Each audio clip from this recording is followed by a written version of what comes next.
rainy Scottish farmhouse kitchen. Close your eyes and let yourself arrive somewhere completely unhurried tonight. Somewhere the walls are thick and the ceiling is low and the rain on the roof is just the world doing what it does. And the warmth inside is old and deep and entirely reliable. You have been in the weather all day. Not dramatically, not heroically, just in the ordinary way of a day that required you to be in it, to move through it, to carry your coat against it, and your thoughts ahead of you, and your tiredness behind you as best you could. But that is all finished now, because you have found your way here, to this farmhouse on a hillside in the Scottish Highlands, down a track that ran between dry stone walls and through two gates that needed lifting slightly before they would swing, past a field of sheep that watched you arrive with the profound indifference that only sheep can manage, and up to a door set into a building that looks as though it has been growing out of this hill for 300 years.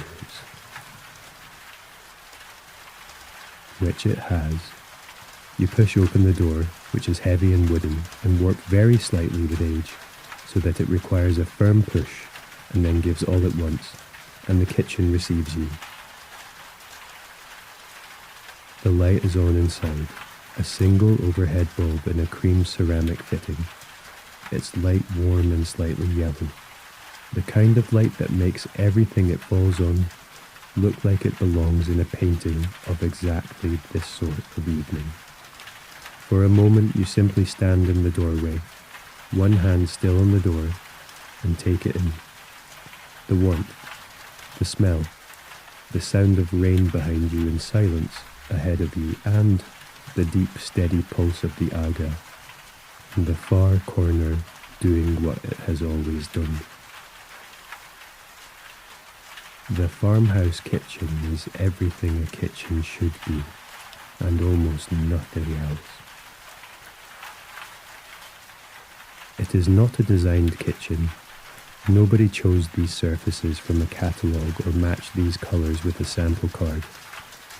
The kitchen simply is what it is, what it has become over 3 centuries of use, of being the warmest room in a working farmhouse in the Highlands, of feeding people who came in from the fields and the hillsides with real hunger and real cold in their hands, of being the room where everything important happened because it was the room with the fire. The fire is an aga, cream-coloured, its enamel surface worn and slightly chipped at one corner in a way that makes it look loved rather than neglected. It sits in what was once the farmhouse's original open hearth, now enclosed, its 2 ovens and 2 hot plates radiating a heat that is older and deeper than the heat of an open fire. A foundational warmth. The warmth of something that hasn't been switched off in years.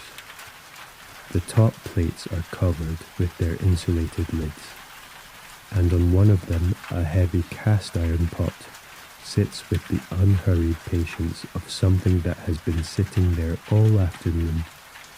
Its contents, whatever they are, something with herbs and root vegetables, something slow and necessary, sending the occasional small pulse of steam into the kitchen air.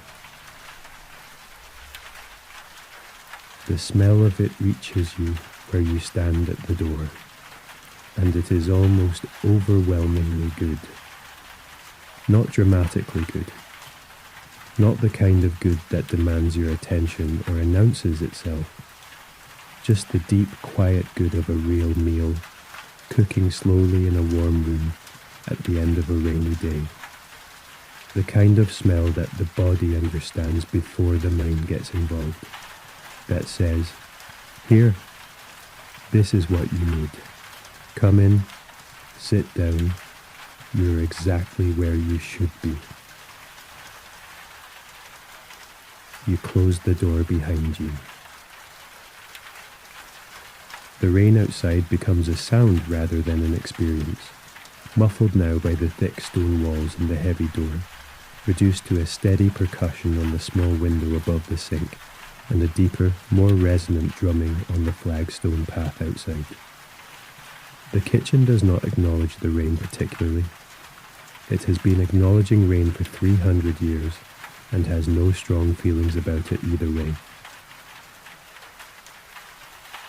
The flagstone floor beneath your feet is the same stone as the walls outside, the local grey stone of the Highlands, quarried from this hillside or one very like it, worn smooth by generations of boots and swept clean by generations of brooms. It is cold underfoot if you stand on it in stockinged feet far from the Aga, but here, close to the stove, the stone has absorbed the warmth of years and gives it back reliably, and your feet feel it through your soles as something almost alive. The kitchen table is old pine, scrubbed pale over decades to a colour and texture that no amount of deliberate distressing could replicate. It seats 6 comfortably, 8 at a push, and its surface tells the history of the farmhouse in ways that no document could. The rings left by cups and pots, the groove worn along one edge by some long-standing habit of someone long gone. The initials carved in one corner, small and careful, by a child who grew up here and left, and perhaps came back, or perhaps did not. A jug of wildflowers sits at the centre of the table, slightly drooping now, the kind of flowers that were put there 2 days ago and have been left because nobody has thought to replace them yet, which somehow makes them more charming rather than less. You pull out a chair and sit down at the table, close to the Aga, and the warmth presses against your side immediately, welcome and even. The chair is old and solid, its joints slightly loose in the way of chairs that have been sat in by many people for a long time, which means it adjusts very slightly to you as you settle into it, accommodating your weight with the ease of long practice. The table in front of you is clear except for the jug of drooping wildflowers and a single placemat of woven straw, slightly frayed at one edge. You rest your arms on the table's pale surface and feel its smoothness under your forearms and look around the kitchen properly for the first time, slowly, without hurry, the way you look at a room when you have nowhere else to be and nothing else to attend to. The ceiling is low, crossed with thick, dark beams that have been here since the farmhouse was built. Their surface is blackened slightly with the smoke of centuries of fires.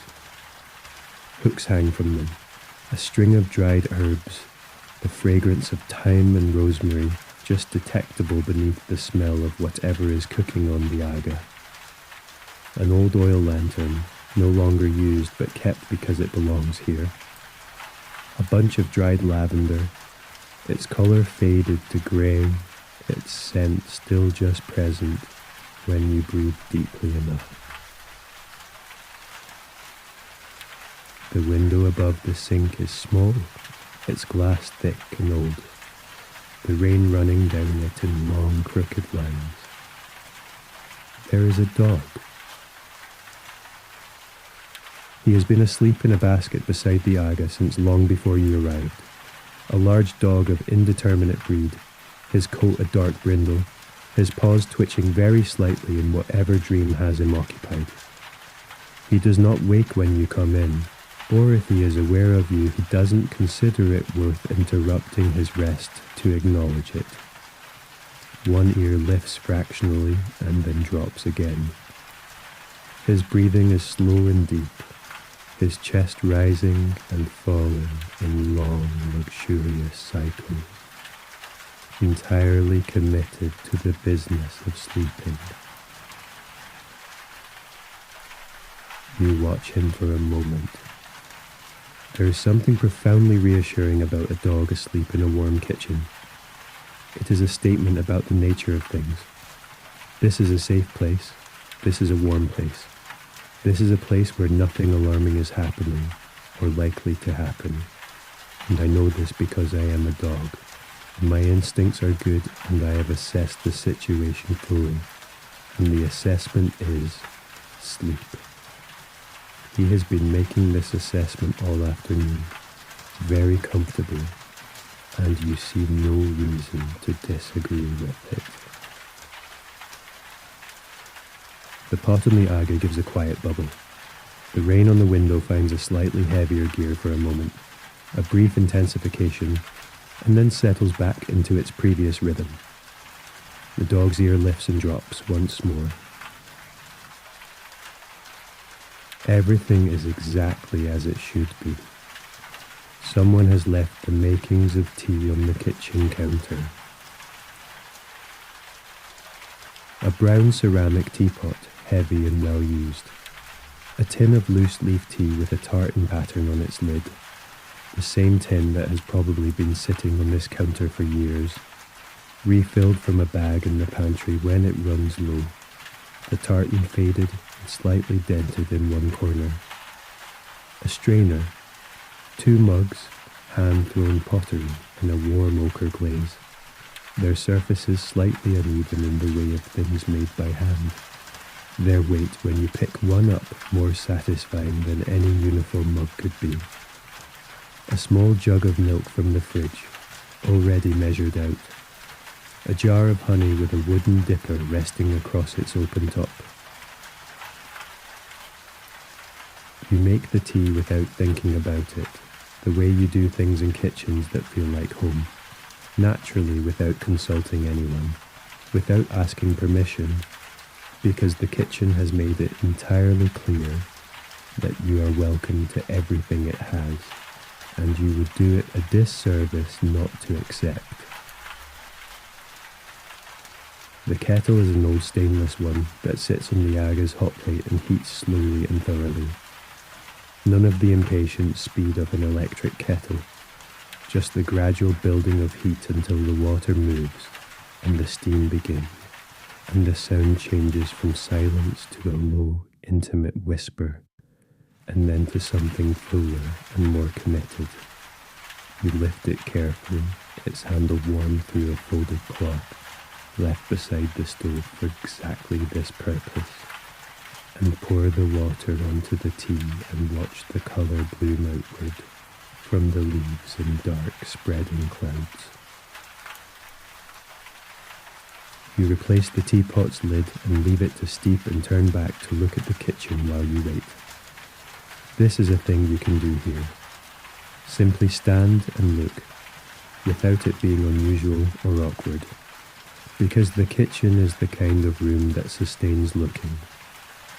There is always something you haven't quite noticed yet. A child's drawing fixed to the fridge with a magnet shaped like a puffin. A row of small labelled jars on the windowsill. Rosehip, elderflower, damson. Their contents jewel bright in the overhead light. A calendar on the wall showing the month's appointments in a careful hand. The entries brief and practical. Vet Tuesday, Market Thursday, Hill Check Friday. A life described in its essentials. While it steeps, you stand with your hands on the counter and look out of the small window above the sink. The window looks out over the farmyard and the hillside beyond. In daylight, you imagine, the view would be extraordinary.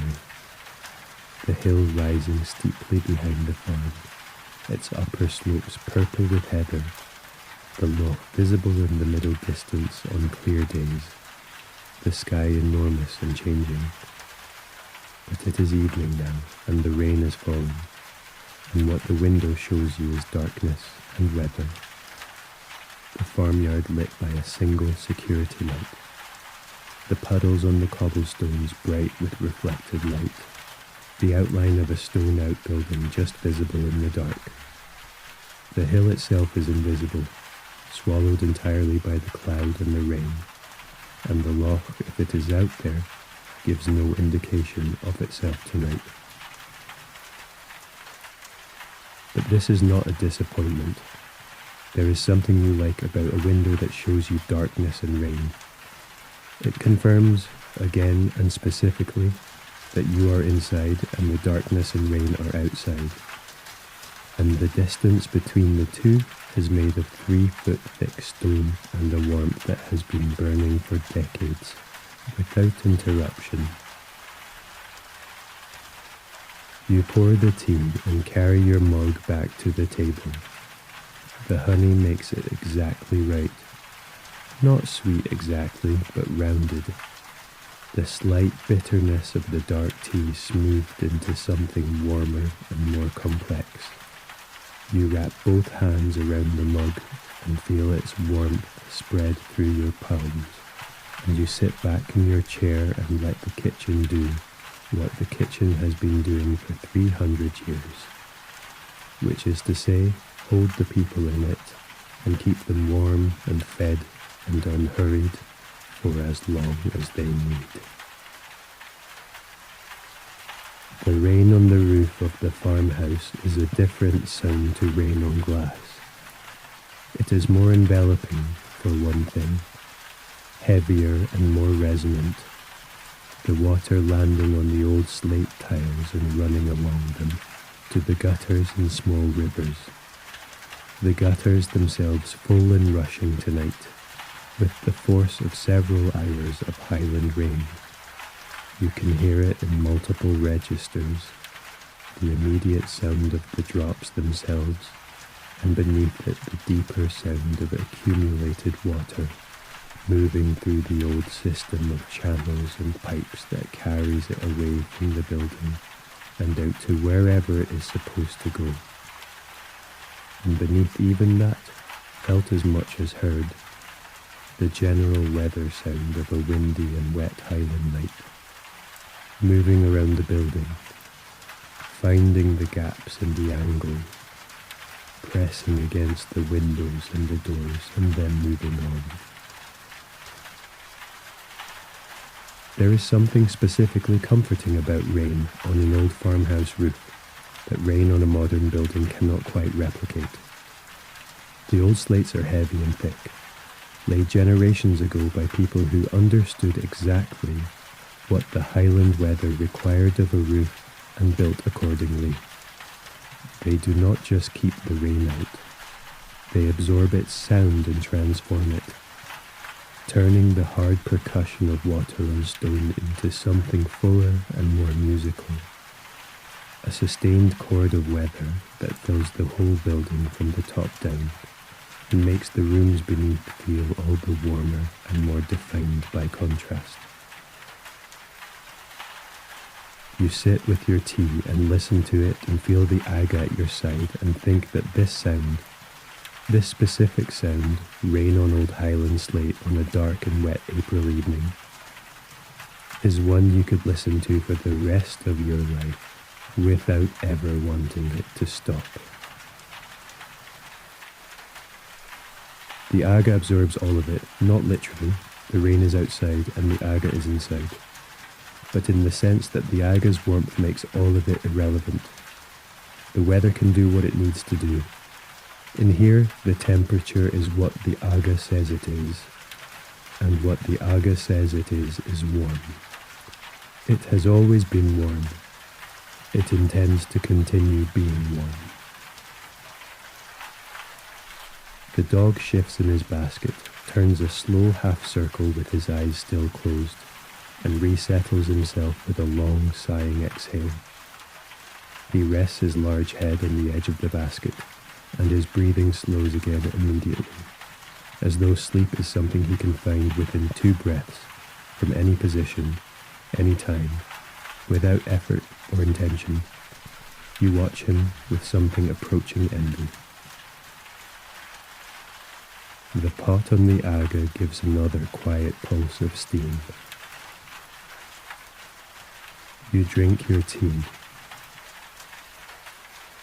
The kitchen collects itself around you, a way of rooms that are completely sure of what they are. There are wellies by the door, 4 pairs of different sizes, all of them muddy, suggesting recent use and a complete absence of interest in appearances.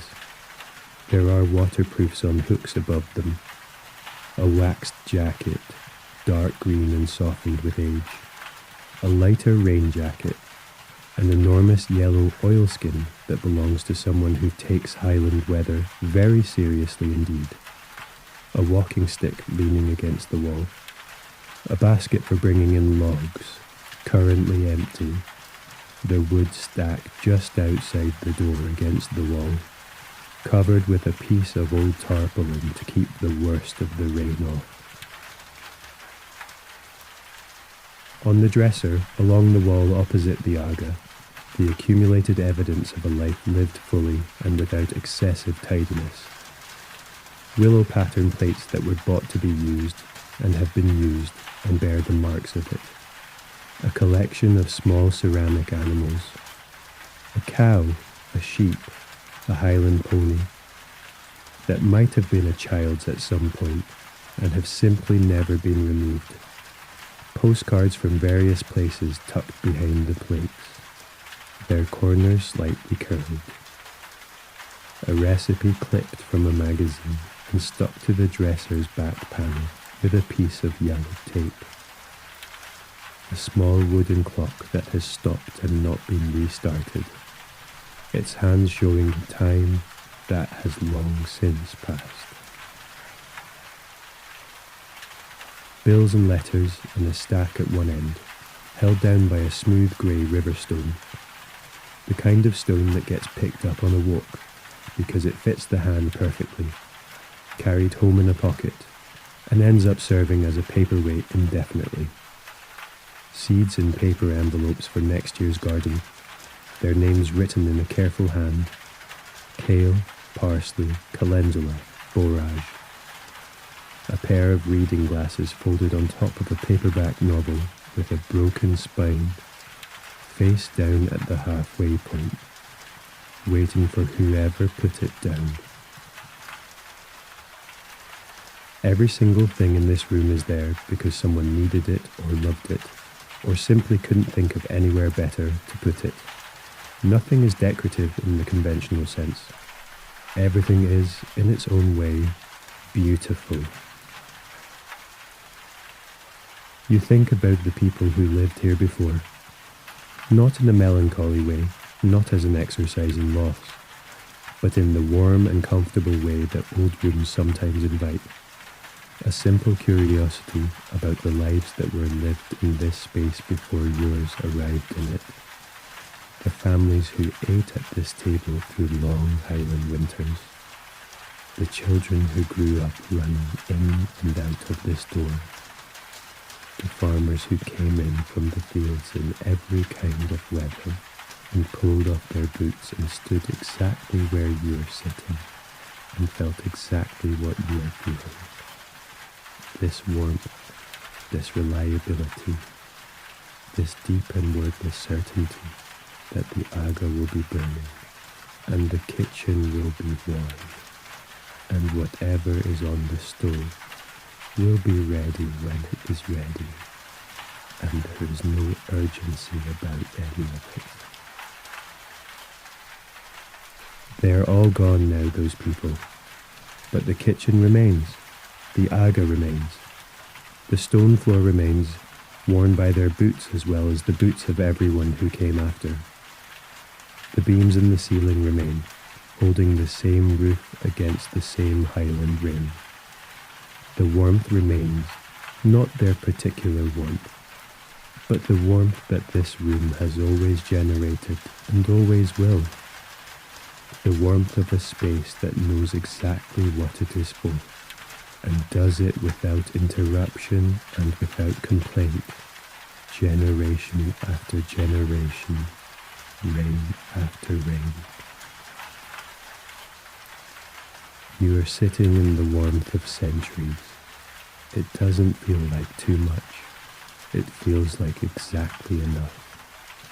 The tea is warm in your hands and the aga is warm at your side, and the rain is doing everything it needs to do outside, and you find that your thoughts have become very slow and very loose, the way thoughts do when the body has finally convinced the mind that nothing is required of it. You are not planning anything. You are not reviewing anything. You are not preparing for anything that might happen tomorrow or next week, or at any point in the foreseeable future. Those things exist, presumably somewhere. There are always things, but they are outside, with the rain and the dark and the distant invisible loft, and they can wait. They are very good at waiting. They will still be there when you need them, which is not tonight.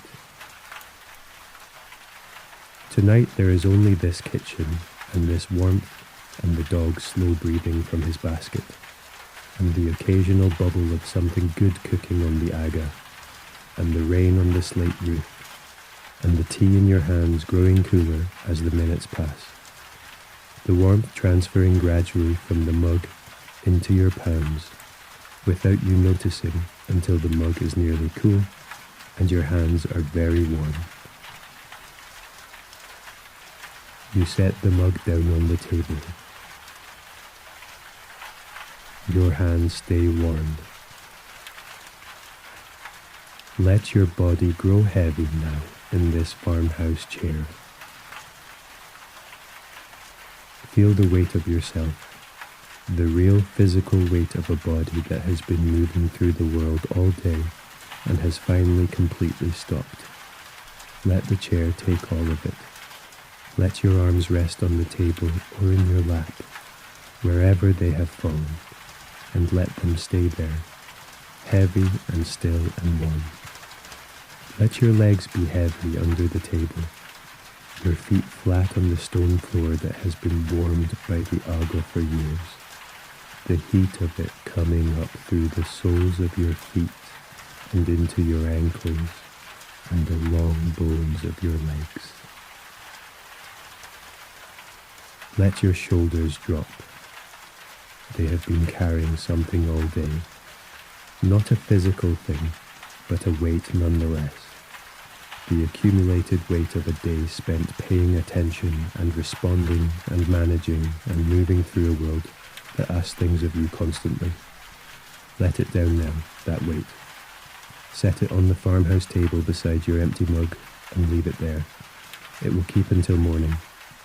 It is very good at keeping.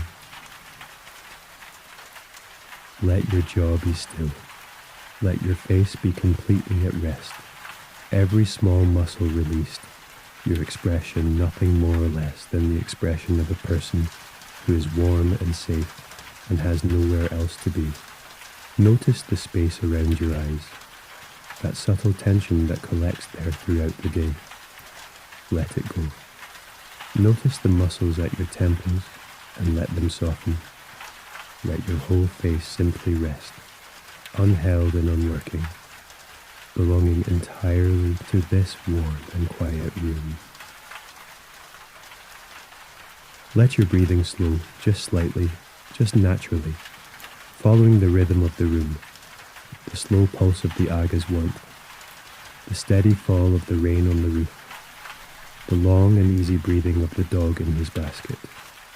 These things have a pace, and the pace is slow, and your breathing can find it without any effort if you simply stop trying to manage it and let it be what it naturally wants to be.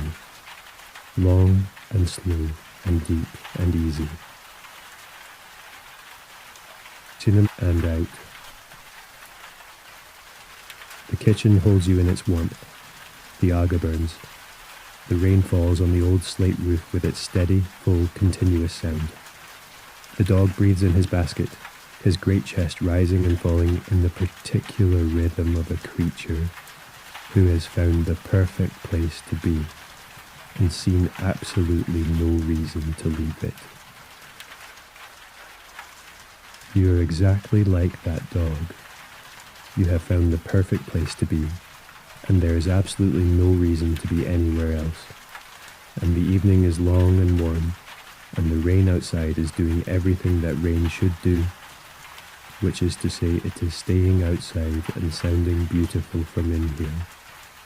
And the Aga is doing everything an Aga should do, and the farmhouse is doing what it has done for 300 years, holding the warmth and the people in it, and the darkness and the weather outside where they belong. The evening outside has deepened to full dark. You cannot see much through the small window above the sink now. The farmyard light has clicked off on its timer, and the only illumination outside is whatever thin light escapes from the kitchen window itself, falling in a narrow warm rectangle across the wet cobblestones and disappearing immediately into the dark beyond. The hill above the farmhouse is invisible. The loch, somewhere out there in the valley, is invisible. The dry stone walls running along the field boundaries are invisible. Everything beyond this building has been swallowed by the dark and the rain, and what remains is only this: the kitchen, the lamp, the Aga, the dog, the table, you. The world has contracted to exactly the right size. There is a particular luxury in a dark night outside and a warm room inside that has no equivalent in fair weather. In sunshine, the outside world presses in even when you would rather it didn't. The light reminds you of the day, and the day reminds you of everything that belongs to it. But in the dark, especially in the wet Highland dark, the outside simply ceases to be relevant. It is not there in any meaningful sense. What is there is the kitchen and the Aga, and the smell of the old beams, and the dog's slow breathing, and the rain on the roof, and the warmth that is not a memory of warmth or a promise of warmth, but actual, present, physical warmth, pressing against you from all sides, rising through the stone floor, radiating from the cream enamel of the Aga, filling every cubic inch of the low-ceilinged room. You are inside the warmth as much as the warmth is inside the room. Your breathing is slow, your hands are still. The mug on the table is empty and cool, and you are no longer thinking about tea or about anything that requires thinking. You are simply here, present in the way that is most honest and most restful. Not watching yourself be present, not noting the quality of the moment, just being in it, in the warmth, in the rain sound, in the slow and patient tick of the Aga settling into itself. The dog sighs in his basket. One long exhale, the sigh of a creature that has been perfectly comfortable for several hours and has just confirmed this to itself once more. His paws still for a moment and then relax completely, his toes spreading slightly, his whole body softening another degree into the basket's warmth. You know exactly how he feels. The Aga ticks very quietly as its metal expands in the heat. A small, intimate sound.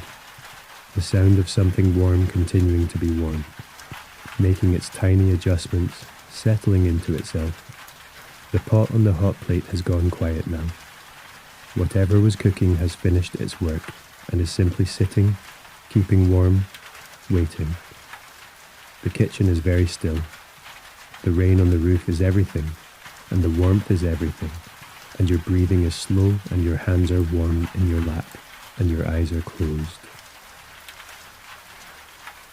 Let the sounds carry you now. The rain on the old slate roof, steady and full and continuous. The Highland rain that has been falling on this hillside since before the farmhouse was built, and will fall long after. The rain that feeds the burns and the rivers, and the lochs and the deep roots of the heather on the hill above. the rain that makes this landscape what it is, dark and green and ancient and entirely itself. Let it carry you. It has been carrying things for a very long time. The quiet tick and pulse of the aga, giving its warmth without asking anything in return. The warmth that has kept the cold out of this kitchen for decades, that has dried the boots by the door and warmed the hands of everyone who has ever stood at this stove, that is warming you now as it warmed all of them, steady and reliable and entirely generous. The soft, barely audible breathing of the dog in his basket, that long and committed breathing of a creature entirely at peace with where it is and what it is doing. Let his breathing teach you something. Let his complete and uncomplicated surrender to warmth and safety be the thing you follow, down into the same unhurried, uncomplicated dark. Your thoughts are barely moving now, in and out. The kitchen is warm. The rain falls on the old roof. The dog breathes his long, slow breath. The aga ticks. The farmhouse holds. Outside on the hill, the rain is falling on the heather and the bracken and the long tussock grass and the dry stone walls and the empty drove roads that wind between the fields. It is falling on the loch in the valley, pocking its surface with 10,000 small rings that appear and disappear in the dark without anyone to see them. It is falling on the slate roofs of the farm buildings and on the old oak in the yard that has been here longer than the farmhouse and has seen more rain than either of you will ever count. It falls and falls and falls, patient and purposeful and utterly indifferent to everything except its own falling. And in the kitchen, the aga burns. It has been burning all day. It will burn all night. It burned last night and the night before and every night of every winter for decades.